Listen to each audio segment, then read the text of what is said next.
نحمده ونصلي على رسوله الكريم أما بعد رب اشرح لي صدري ويسر لي أمري واحلل عقدة من لساني يفقهوا قولي۔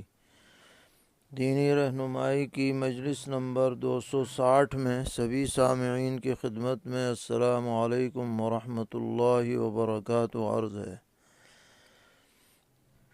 آج کی مجلس کا پہلا سوال یہ ہے کہ روضہ اقدس علی صاحبہ الصلاۃ والسلام پر اردو میں سلام پیش کر سکتے ہیں یا نہیں؟ جواباً عرض ہے کہ بہتر تو یہی ہے کہ عربی کے الفاظ استعمال کیے جائیں، السلام علیک یا رسول اللہ، اور اسے یاد کرنا بھی کوئی مشکل نہیں ہے، تھوڑی سی محنت سے آدمی یاد کر سکتا ہے۔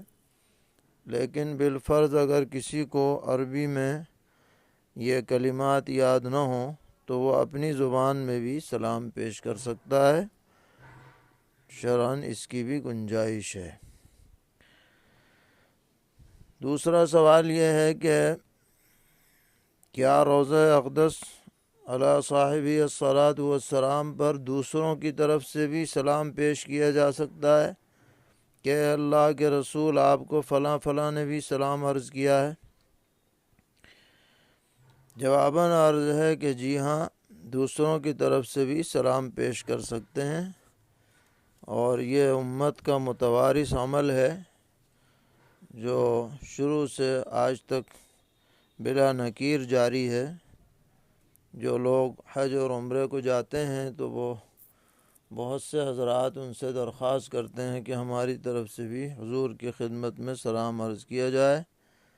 تو اگر یہ سلام پیش کیا جائے تو شرعاً اس میں کوئی اشکال کی بات نہیں ہے۔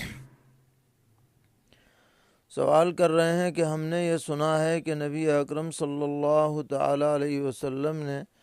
ام المومنین حضرت عائشہ صدیقہ رضی اللہ عنہا کو جو مہر عطا فرمایا تھا وہ حضرت ابوبکر صدیق رضی اللہ عنہ سے قرض لے کر ادا کیا تھا، پھر بعد میں آپ نے یہ قرض ادا فرمایا، تو یہ کہاں تک صحیح ہے؟ جواباً عرض ہے کہ سیرت کی بعض کتابوں میں اس بات کا ذکر ملتا ہے کہ نبی اکرم علیہ السلام نے مہر کے لیے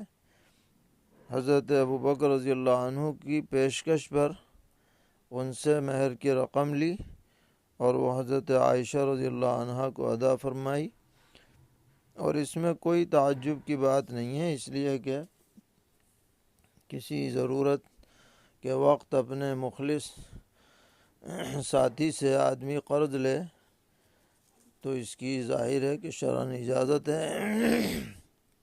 بس ادائیگی کا اہتمام ہونا چاہیے۔ پوچھتے ہیں کہ کسی آدمی کا اپنے کو نبی کا غلام کہنا کیسا ہے؟ جواباً عرض ہے کہ غلام کے معنی یہ ہوتے ہیں کہ ہم ان کے تابعدار ہیں اور ان کی بات کو ماننے والے ہیں، اس معنی میں نبی کا غلام بھی کہا جا سکتا ہے۔ لیکن ایک عبدیت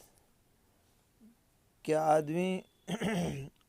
عبد کے معنی میں غلام کو لے تو یہ صرف اللہ تعالیٰ ہی کا آدمی عبد ہو سکتا ہے، جو ایک طرح سے مخلوق اور 100% اس کے کہنے پر ہر اعتبار سے گویا کہ مجبور جو ہوتا ہے، تو وہ تو اللہ تعالیٰ ہی کے ساتھ خاص ہے۔ لیکن اس معنی میں مجازاً کوئی آدمی اپنے کو غلام کہے کہ میں آپ کا تابع دار ہوں، فرما بردار ہوں، تو اس کی گنجائش ہے۔ سوال کرتے ہیں کہ بعض مدارس میں بوقت صبح دعا ہوتی ہے اور جیسے ہی دعا شروع ہوتی ہے تو ایک کتا آ کر رونا شروع کر دیتا ہے، سوال یہ ہے کہ یہ کیوں روتا ہے؟ جواباً عرض ہے کہ کتا کیوں رو رہا ہے اس کی کوئی حتمی وجہ ہم نہیں بتلا سکتے، اور زیادہ سے زیادہ یہ بات کہی جا سکتی ہے کہ جب دعا ہوتی ہے تو اللہ کا ذکر ہوتا ہے تو شیاطین وہاں سے بھاگتے ہوں گے، ہو سکتا ہے ان کی بھگدڑ کو دیکھ کر یہ روتا ہو۔ ویسے اللہ ہی کو علم ہے، ہم کوئی حتمی بات نہیں بتا سکتے۔ سوال ہے کہ فتویٰ دے کر پیسہ لے سکتے ہیں یا نہیں؟ جواباً عرض ہے کہ فتویٰ لکھنے کی اجرت لینا شرعاً درست ہے، ناجائز نہیں ہے۔ سوال ہے کہ زید کے گاؤں میں شادی بیاہ ولیمے کے لیے کوئی معقول جگہ نہیں ہے، صرف گاؤں کی عیدگاہ کا وسیع میدان ہے، لہٰذا اگر عیدگاہ میں ولیمے کی دعوت کا پروگرام رکھ لیا جائے اور اس کے بدلے میں عیدگاہ کمیٹی کو کچھ رقم دے دی جائے تو یہ شرعاً جائز ہے یا نہیں؟ جواباً عرض ہے کہ عیدگاہ کا جو وقف ہے وہ عید کی نماز کے لیے ہے، لہٰذا اس کے علاوہ دیگر ذاتی پروگرام کے لیے عیدگاہ کا استعمال جائز نہیں ہے۔ شادی بیاہ ولیمہ یا کوئی ایسی ذاتی دعوت اس میدان میں ہرگز نہیں کی جائے۔ سوال کرتے ہیں بندر نے ٹنکی میں منہ ڈال دیا، پھر اس پانی سے کھانا بنا لیا گیا، تو اب اس کھانے کا کیا کیا جائے؟ جواباً عرض ہے کہ بندر کے منہ ڈالنے کی وجہ سے جب وہ کھانا ناپاک ہو گیا اور اسی پانی سے جو کھانا بنایا گیا وہ کھانا بھی ناپاک ہی کہلائے گا، لہٰذا اس کھانے کو استعمال نہ کیا جائے۔ سوال کرتے ہیں کہ ایک شخص کو ہر 2 منٹ میں ریح خارج ہونے کا مرض ہے، اب وہ حج کرنے جا رہا ہے، وہاں اسے طواف بھی کرنا ہے، حرم میں نمازیں بھی پڑھنی ہیں، خاص کر جمعے کے لیے جلدی جا کر بیٹھنا ہوگا، تو کیا ایسے شخص کو تیمم کرنے کی اجازت دی جا سکتی ہے؟ جواباً عرض ہے کہ اس شخص کو تیمم کی تو اجازت نہیں ہوگی، لیکن چونکہ ہر 1-2 منٹ پر اس کی ریح خارج ہو رہی ہے، لہٰذا وہ شرعاً معذور کے حکم میں ہے، اور ایک نماز کے وقت کے اندر اندر ایک وضو اس کے لیے کافی ہو جائے گا، اور وہ ایسا کر سکتا ہے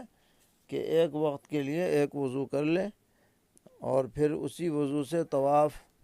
اور نمازیں وغیرہ پڑھتا رہے۔ سوال کرتے ہیں کہ ایک طالب علم تعلیم حاصل کرنے کی غرض سے جمعرات کے دن مدرسے گیا،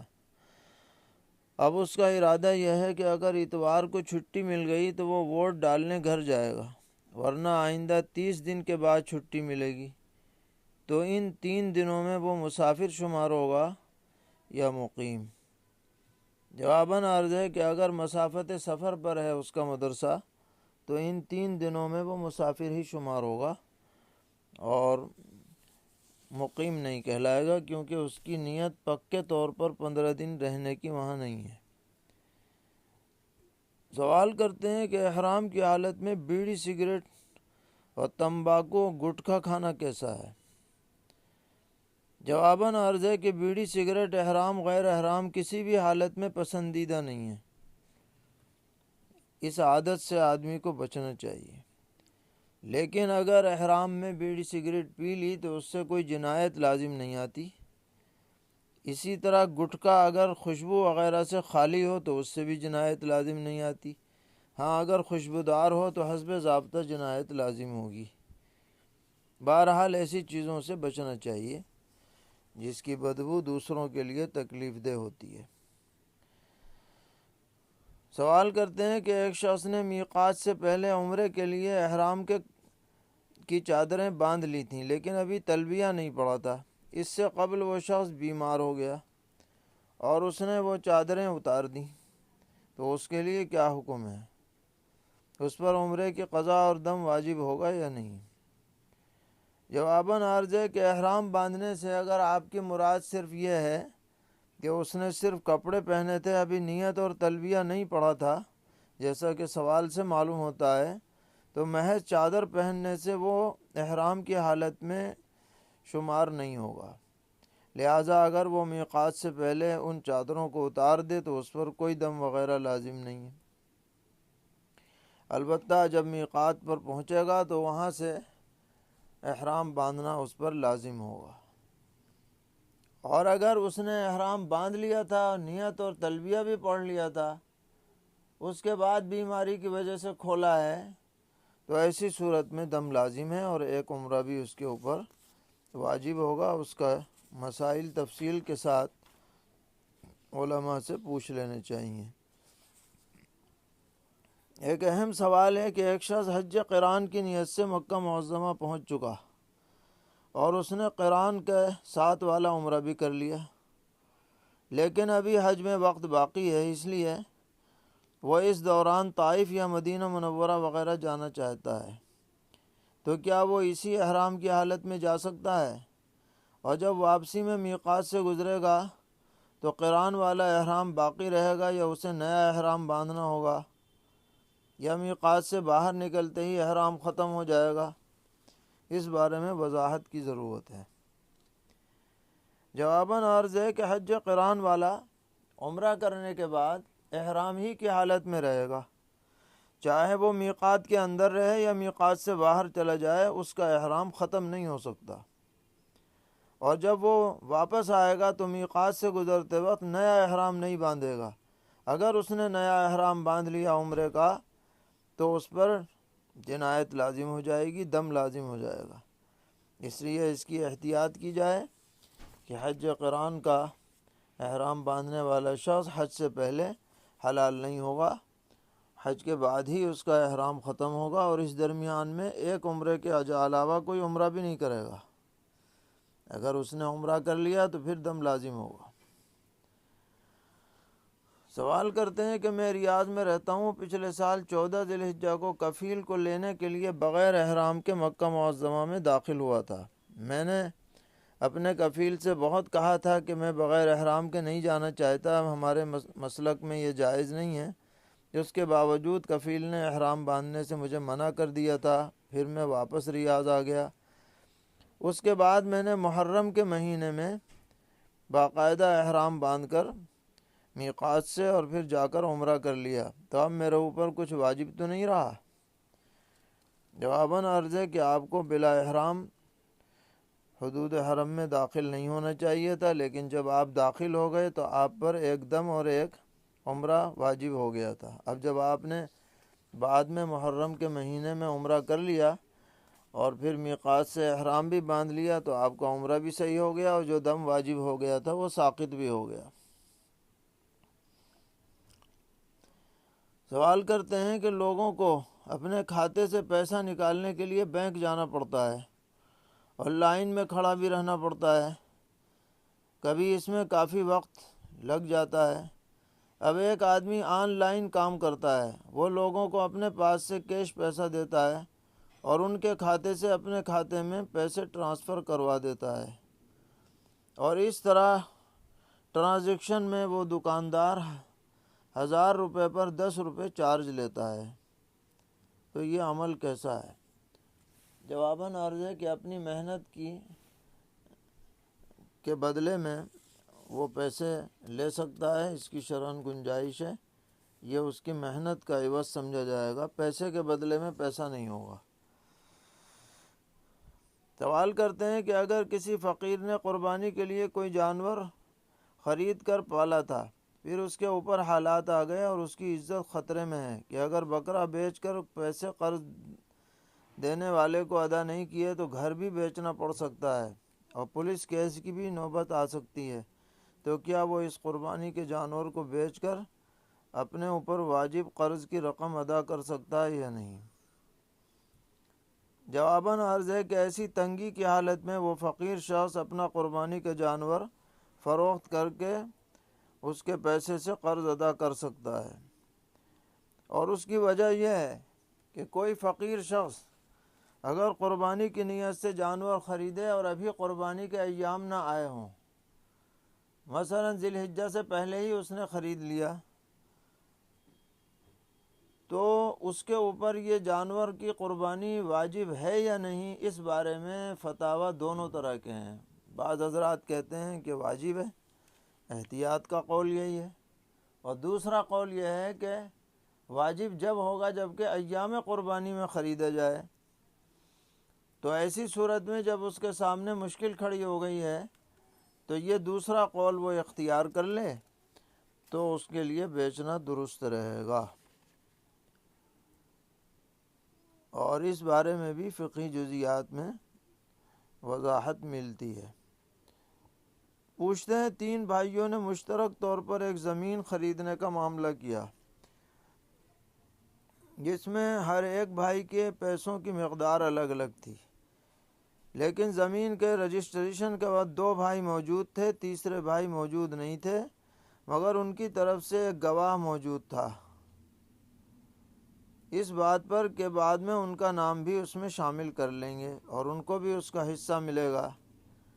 لیکن اب جب کہ زمین کی تقسیم ہوئی تو دونوں حاضر بھائیوں نے آپس میں وہ زمین تقسیم کر لی اور غیر موجود بھائی کو زمین کا کوئی حصہ نہیں دیا۔ جواباً عرض ہے کہ یہ دونوں بھائیوں کا عمل صحیح نہیں ہے۔ اگر معاملے میں تینوں بھائی شریک تھے تو تینوں کا ان کی رقم کے اعتبار سے اس میں حصہ ہونا چاہیے۔ ان کے حصے کو ختم کرنا، ضبط کرنا یہ مناسب اور جائز نہیں ہے۔ ایسی باتوں سے بچنا چاہیے اور حقدار کو حق دینا چاہیے۔ اللہ تعالی ہم سب کو دین و ایمان پر استقامت عطا فرمائیں، ہر طرح کے شرور سے محفوظ رکھیں۔ وصلی اللہ تعالی علی خیر خلقہ محمد